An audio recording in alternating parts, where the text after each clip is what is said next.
안녕하세요. Riding on the Korean wave. Welcome to Tuesday's edition of The Culture Wave. I'm Kwon-soa in Seoul. Explore with us Korea's culture from all aspects and stay up to date with K-entertainment, K-performances, K-travel, K-everything. And before you know, you'll be booking your flight to Korea. And I'm joined by our co-host Walter Lee in the studio. Hello, Walter. Hello, Seoul. It's lovely to be here today. Hello, viewers at home. I'm Walter Lee, here to tell you the latest in what's happening in K-Enter News. And we will have to kick off with K-Enter News today, but unfortunately, it is a sad news regarding a singer, a Korean singer who left us on Monday evening local time. So Wheesung, Yes. he was a big part of my teens, and I think every Korean in their 20s, 30s, and 40s knows at least one of his hit songs.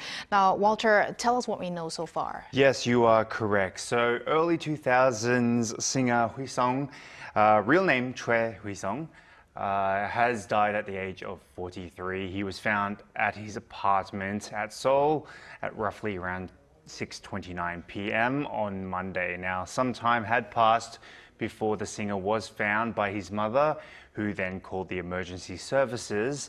Now, according to police, so far there are no signs of intrusion or crime, but an autopsy will be conducted to determine the exact cause of death. Now, for people who don't know, debuting in 2002, Wheesung gained his popularity and recognition as a ballad and R&B singer. Now, he had hit songs such as the 2002's Can't Wait or Andoenayo, or 2003's With Me, and also 2003's The Day We Met Again, or 다시 만난 날. He has also worked with artists such as Ailey and also Twice. He was actually, it's quite sad, he was actually set to perform alongside fellow ballad singer KCM at EXCO in Daegu this Saturday. Right. Also, in his last photo that he posted on his social media, it actually said, "See you on March 15th," which would have been that concert. Yes. So condolences to Wheesung. Now we move on to Jennie from Blackpink. It's no surprise that her solo album is doing great. Now, what are you going to tell us how great she's doing? Yes, there is actually no surprise. Many people were looking forward to it, but yes, Blackpink leader Jennie's solo album, Ruby, which was released just last Friday, has risen to the top of the iTunes top album chart in 21 different countries and regions, including the Philippines, Thailand, and also Singapore. Now, additionally, it secured the #1 spot on the daily digital bestsellers chart in China's Q Music and also Kugo Music as well. Now, the music video for the title track, Like Jennie, also topped YouTube's trending videos and popular rising video charts. Now, Jennie also held a showcase in Los Angeles to celebrate the release of Ruby, and stunning audiences with her performance becoming a viral sensation across social media. She flooded Instagram. Her performances were very all over Instagram. I couldn't stop seeing them over the weekend. Right. Really, there was hardly any doubt that her album will be a big success, and I have Like Jennie on repeat ever since it's being out. Now, Walter, we're going to stay on the topic of solos. Yes, that's quite interesting. I'm actually a quite big fan of this group. I'm called what's called an RJ fan, which is like an older uncle fan of this group. It sounds a little gross, but anyway, I'm talking about Yeji from the girl group ITZY, now becoming the first member of their group to launch a solo career. Now, on Monday, a press conference was held at a hotel in Seoul to celebrate the release of Yeji's solo album, debut album called Air. Now, the title track is also called Air and is sort of a synth pop song characterized by its powerful bass sound and addictive hook. Now, Yeji personally participated in writing the lyrics, and legendary producer Park Jin-young, of course, better known as JYP, also contributed to the album because he always likes to do. The album consists of 4 tracks: Air, Invasion, Can't Slow Me, No, and 258. Now, Yeji said, while preparing for this album, I realized once again how much I love to be a singer. If I had to give a rate of my effort, I would give myself a perfect 100. So she really backs herself with this album. I listened to her song Air, and it's really quite good. Great confidence there. Well, thank you very much, Aje. Walter, if you're an Aje, I'm an emo, I have to say. Yes, it's true. Well, thank you very much for those updates. No worries. And now let's move on to more culture news with our AI anchor, Ari. Hello and welcome to your AI guide to the latest cultural updates from Korea. Here's our top story. The former presidential office of Cheongwade has welcomed more than 7 million visitors since it opened to the public in May 2022. The total number of foreign visitors is nearing 800,000. The Blue House Foundation continues efforts to enhance visitors' convenience and says it remains committed to transforming the historic site into a distinguished space where history, culture, and nature come together. Cheongwade was reopened to the public for the first time in 74 years in 2022 when the Yoon administration relocated the top office to Seoul's Yongsan-gu district. An exhibition showcasing artifacts from the Hittite Empire, one of the three major powers of the late Bronze Age alongside Egypt and Assyria, is currently on display in Seoul. The ruins of ancient Hittite cities, including fortress walls and palaces, are designated as UNESCO World Heritage Sites. This exhibition presents over 200 artifacts from over 3,750 years ago, excavated from Hattusa, the Hittite capital. Highlights include bronze weapons, armor, ritual pottery shaped like animals, and clay tablets inscribed with hieroglyphs that document Hittite culture. The exhibition runs through June 8th at Seoul Pictet Museum. Changwon City is recruiting 150 volunteer interpreters to assist foreign tourists with communication during this year's Jinae Gunangje Festival. Held annually in Gyeongsangnam-do Province, the festival is one of Korea's most iconic cherry blossom celebrations. 50 interpreters will be selected for each language: English, Japanese, and Chinese. Those wishing to take part can apply through Changwon City's official website until March 19th. A dedicated interpretation booth for foreign visitors will be set up for the first time this year.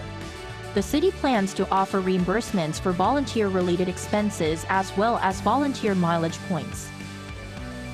That's all from me. Stay tuned to the Culture Wave.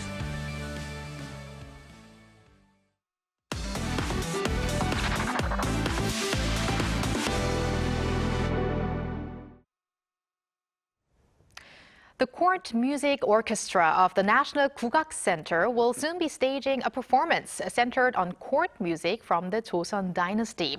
There are some special elements to the performance titled Haengak and Bohoja, Steps of Heaven and Earth, including the involvement of AI technology in reconstructing some of the lyrics. Sounds interesting? Ian Jin has the details. The royal processional music of the Joseon-era kings as they departed from and returned to their palaces will be performed on stage at the Yeakdang Hall of the National Kugak Center in Seoul. The royal processional music of the Joseon dynasty followed a specific format, starting with 출궁악 for when the king leaves the palace, then haengak for during the procession, 환궁악 is played upon his return, and finally 연례악 banquet music is performed after his arrival at the palace. Under the title Haengak and Bohoja, Steps of Heaven and Earth, it's less a restoration and more a three-dimensional production of the royal family's elegant yet brilliant processional court music. Bohoja, a repertoire of Korean court music, sings of a peaceful reign.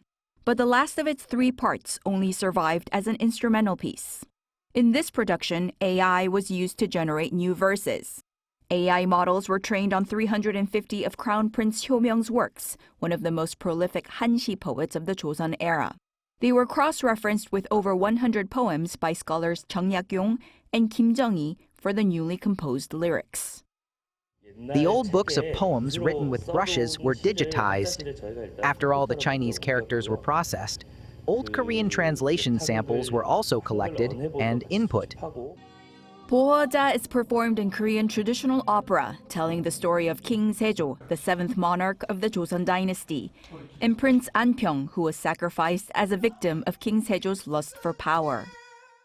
27 years after the Giyujongnan coup, where did Mushim, the daughter of Anpyeong, go? Perhaps pacing around her father's traces. The fundamental rhythm and scales are based on traditional music, but the complicated sounds in between have been removed to bring a so-called ballad-style pansori expected to be more widely received by the audience. We follow the more simple flow of the traditional sounds, but the complicated sounds in between, that even I can't relate to, have been taken out. Led by young director Kim Jung, who has been garnering attention in the theater industry, experienced singers will be staging The Life of Remorse at the National Kugak Center in Seoul on March 13th and 14th. 이은진, Arirang News.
Although we do have that unwanted guest fine dust at times, spring has arrived. Temperatures here in Korea are now hovering in the teens during the peak of the day, and this means lighter clothes, more outdoor activities, and more traveling, either with family, friends, or alone.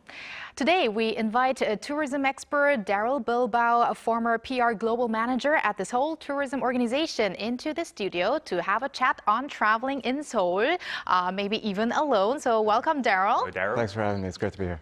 So Daryl, we've met before at Arirang, but Yes. it's your first time here on this show. So Yes. why don't we start with a brief introduction of yourself to the Culture Wave viewers? Yeah, so hi everyone. My name is Daryl Bilbao. I've been in Korea for about 19 years. I was previously working for the Seoul Tourism Organization, as she mentioned, in the tourism industry, and taking care of digital kind of content and content marketing and stuff. And I wanted a little break from life, I guess, so I called it quits late last year, and I went home to see my family and took a little time traveling and stuff over in Europe for like 2 short weeks, and I came back, and I've been trying to find a new path forward. And one of the paths I've been actually kind of looking into is trying to connect with creators and influencers in Korea to help them better promote the city. So I want to try and continue my path in terms of like kind of promoting Seoul tourism and some of the places that are worth visiting and stuff while people are here. So I'm looking forward to you know, I don't know what's waiting ahead, but I'm looking forward to the adventure. So. Sounds like a very interesting journey ahead. Yeah, Now, Daryl, as I mentioned before, it's a perfect time to talk about travel and tourism. Not only has the weather gotten warmer, but the tourism figures actually look good. Now, here, especially in the capital Seoul, the number of foreign tourists climbed to 12 million, past 12 million last year, and that's almost to pre-pandemic levels. In fact, in 2019, it was at around almost 12.5 million. Right. So why are we seeing this surge again? I think there's a lot of efforts being made on all cylinders. You know, back at the Seoul Tourism Organization, for example, one of the big things I had last year was trying to put up the Seoul Moon, the Seoul Thai. So everyone goes up in a balloon and they can see like an aerial view of the city and stuff. So trying to create those mainstream attractions like that. Another thing has been, you know, just random stuff like with the coming of this spring, promoting like family-oriented activities like camping and whatever. Also, I got connected late last year. I got connected with the Junggu district, and they're also working on a program. It's like a content building program. So within the Junggu district, there's all these different neighborhoods and stuff. So they try to create a course where you can kind of explore the different kind of like hidden kind of old school traditional shops and stuff while you're kind of visiting Seoul. So I helped them promote that a little bit. So there's a lot of efforts being made in that direction. But I think one of the biggest things just might be, besides, you know, K-pop and the Hallyu movement, is all the supporter programs that they have. So for example, last year when I actually kind of met you and stuff, I'm not sure if we talked about that time, but at STO, for example, we have one of the oldest influencer or creator programs called GSM, or Global Soulmate. So we connect with all these different non-Korean, foreign creators or influencers, and they help us promote the city of Seoul. And now, over the last few years, it's been just a whole stream of all these different influencer creator programs, supporter programs, that have been popping up everywhere in the public and the private sector. And so, for example, at the Seoul City Hall, they have like the Seoul Lighters, I think it is. Ours is the Global Soulmate.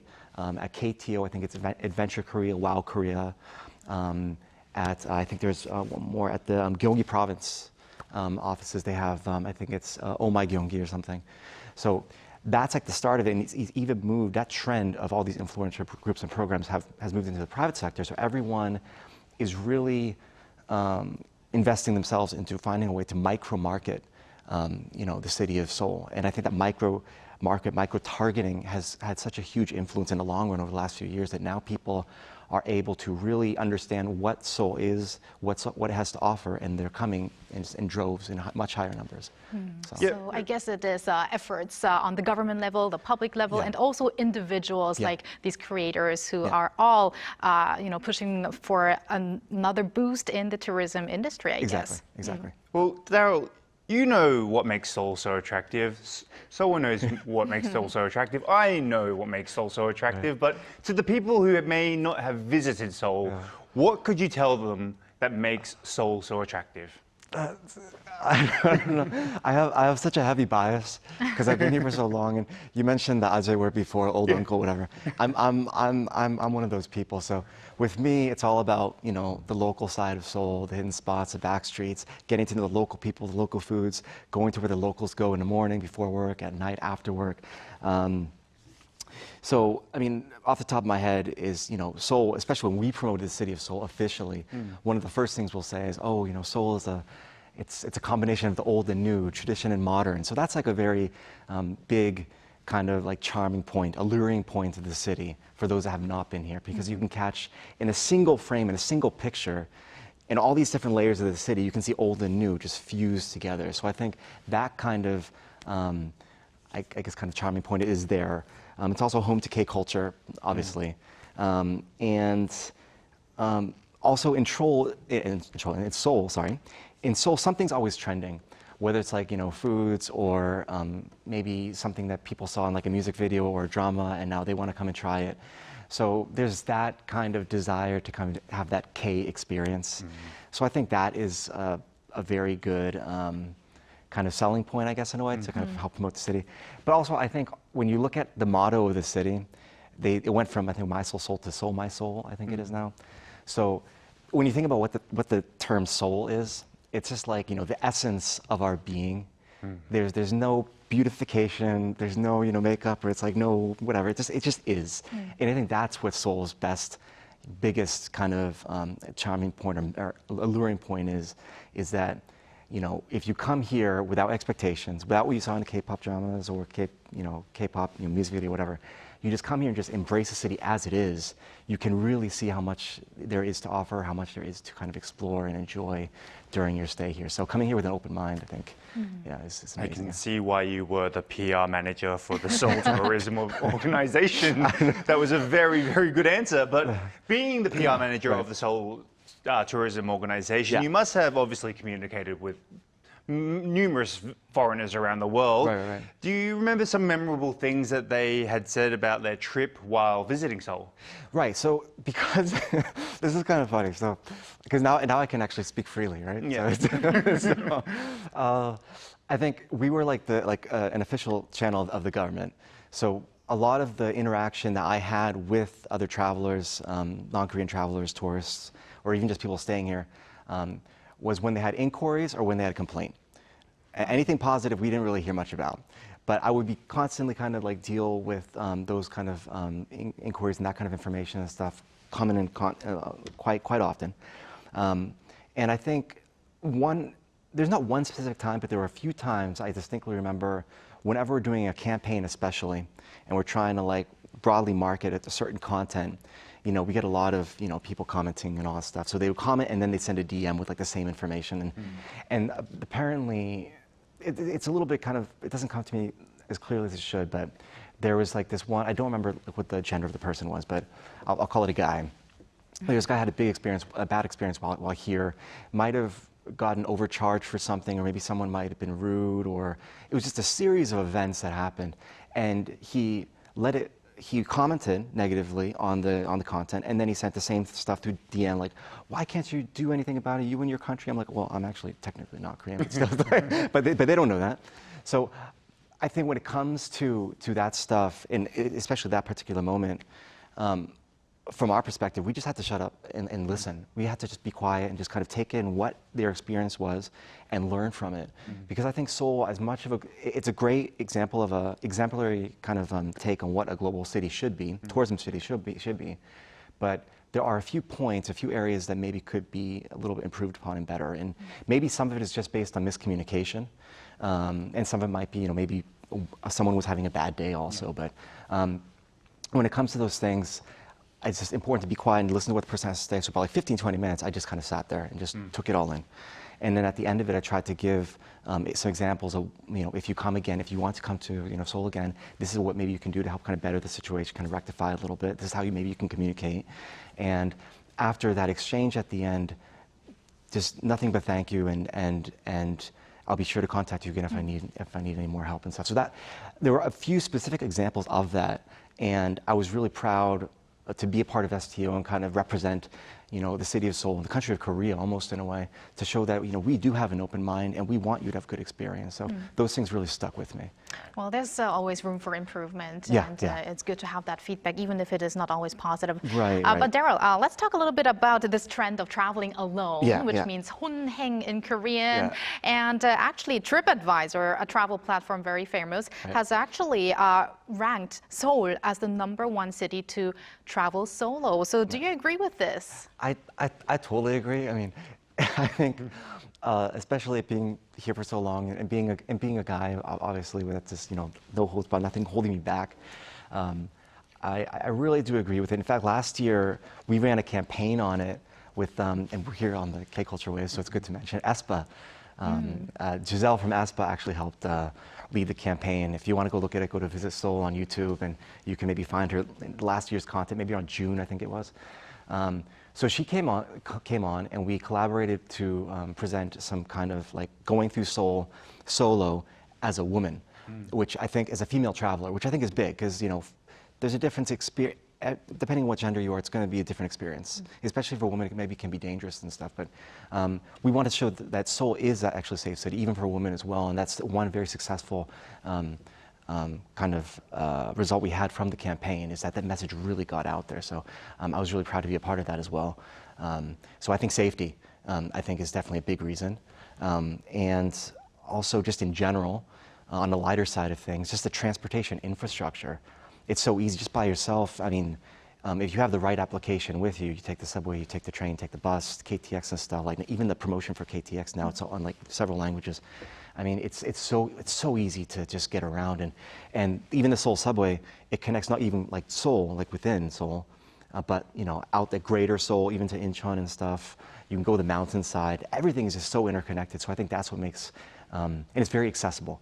So I think that's what makes it such a great city to travel solo.